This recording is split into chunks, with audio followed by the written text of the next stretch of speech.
بھارت میں شائع ہونے والی کتاب کالکی اوتار نے دنیا بھر میں ہلچل مچا دی ہے۔ اس کتاب میں یہ بتایا گیا ہے کہ ہندوؤں کی مذہبی کتابوں میں جس کالکی اوتار کا تذکرہ ملتا ہے وہ آخری رسول صلی اللہ علیہ وآلہ وسلم بن عبداللہ ہی ہیں۔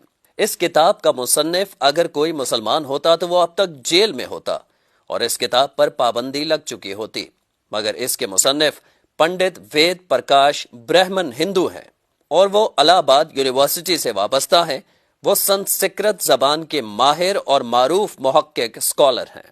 پنڈت وید پرکاش نے کالکی اوتار کی بابت اپنے اس تحقیق کو ملک کے 8 مشہور و معروف محقق پنڈتوں کے سامنے پیش کیا تھا جو اپنے شعبے میں مستند گردانے جاتے ہیں۔ ان پنڈتوں نے کتاب کے بغور مطالعے اور تحقیق کے بعد یہ تسلیم کیا ہے کہ کتاب میں پیش کیے گئے حوالے مستند اور درست ہیں۔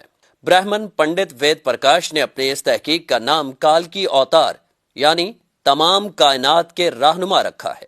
ہندوؤں کی اہم مذہبی کتاب میں دراصل یہ ایک عظیم رہنما کا ذکر ملتا ہے جسے کالکی اوتار کا نام دیا جاتا ہے۔ سو پنڈت وید پرکاش گہری تحقیق کے بعد یہ دعویٰ کرتے ہیں کہ اس کالکی اوتار سے مراد حضرت محمد صلی اللہ علیہ وآلہ وسلم ہیں جو مکہ میں پیدا ہوئے۔ چنانچہ ان کا کہنا ہے کہ تمام ہندو جہاں کہیں بھی ہوں ان کو اب کسی اور کالکی اوتار کا انتظار کرنے کی ضرورت نہیں ہے، بلکہ اس کے لیے انہیں محض اسلام قبول کرنا ہے اور آخری رسول صلی اللہ علیہ وآلہ وسلم کے نقش قدم پر چلنا ہے جو بہت پہلے اپنے مشن کی تکمیل کے بعد اس دنیا سے تشریف لے جا چکے ہیں۔ اپنے اس دعوے کی دلیل میں پنڈت وید پرکاش نے ہندوؤں کی مقدس مذہبی کتاب وید سے مندرجہ ذیل حوالے دلیل کے ساتھ پیش بھی کیے ہیں۔ نمبر 1، وید کتاب میں لکھا ہے کہ کالکی اوتار بھگوان کا آخری اوتار ہوگا جو پوری دنیا کو راستہ دکھائے گا۔ ان کلمات کا حوالہ دینے کے بعد پنڈت وید پرکاش لکھتے ہیں کہ اس پیش گوئی کا اطلاق صرف حضرت محمد صلی اللہ علیہ وآلہ وسلم کے معاملے میں درست ہو سکتا ہے۔ نمبر 2، ویدوں کی پیش گوئی کے مطابق کالکی اوتار ایک جزیرے میں پیدا ہوں گے اور یہ عرب علاقہ ہی ہے جسے جزیرۃ العرب کہا جاتا ہے۔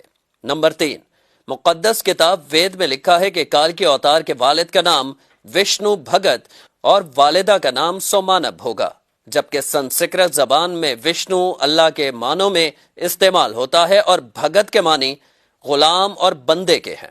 چنانچہ عربی زبان میں وشنو بھگت کا مطلب اللہ کا بندہ یعنی عبداللہ ہوا، اور سنسکرت میں سومانب کا مطلب امن ہے جو کہ عربی زبان میں آمنہ ہوگا، اور آخری رسول صلی اللہ علیہ وآلہ وسلم کے والد کا نام عبداللہ اور والدہ کا نام آمنہ ہی ہے۔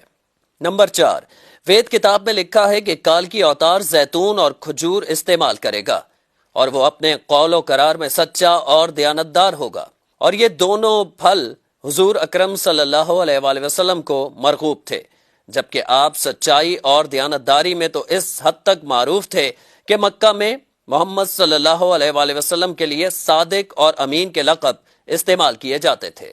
نمبر 5، وید کے مطابق کالکی اوتار اپنی سرزمین کے معزز خاندان میں سے ہوگا، اور یہ بھی محمد صلی اللہ علیہ وآلہ وسلم کے بارے میں سچ ثابت ہوتا ہے کہ آپ قریش کے معزز قبیلے میں سے تھے جس کی پورے عرب میں عزت اور شام و عراق میں پہچان تھی۔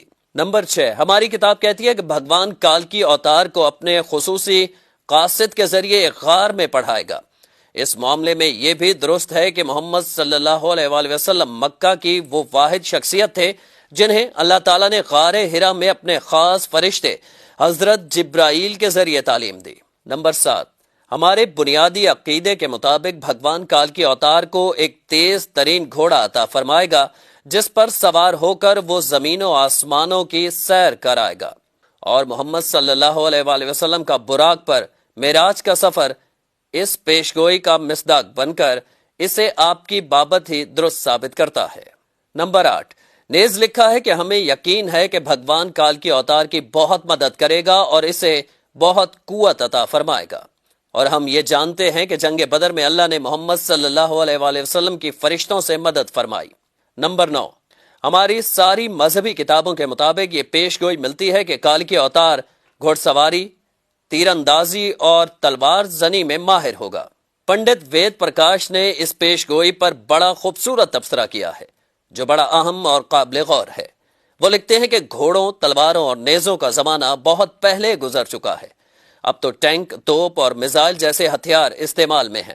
لہٰذا یہ عقل مندی نہیں ہے کہ ہم اس دور جدید میں تلواروں، نیزوں اور برچھیوں سے مسلح کال کے اوتار کا انتظار کرتے رہ جائیں۔ حالانکہ حقیقت یہ ہے کہ مقدس کتابوں میں کال کے اوتار کے واضح اشارے حضور صلی اللہ علیہ وآلہ وسلم کے بارے میں ہیں، جو ان تمام حربی فنون میں کامل مہارت رکھتے تھے۔ ٹینک، توپ اور میزائل کے اس دور میں گھڑ سوار، تیز زن اور تیر انداز کال کے اوتار کا انتظار نری حماقت ہے۔ اس کو اتنا پھیلائیں کہ ساری دنیا کے ہندو کلمہ پڑھ کر اللہ تعالیٰ کے حضور سچی توبہ کر کے جنت میں جانے والے بن جائیں۔ کم از کم اپنے دوستوں کو ضرور بتائیں۔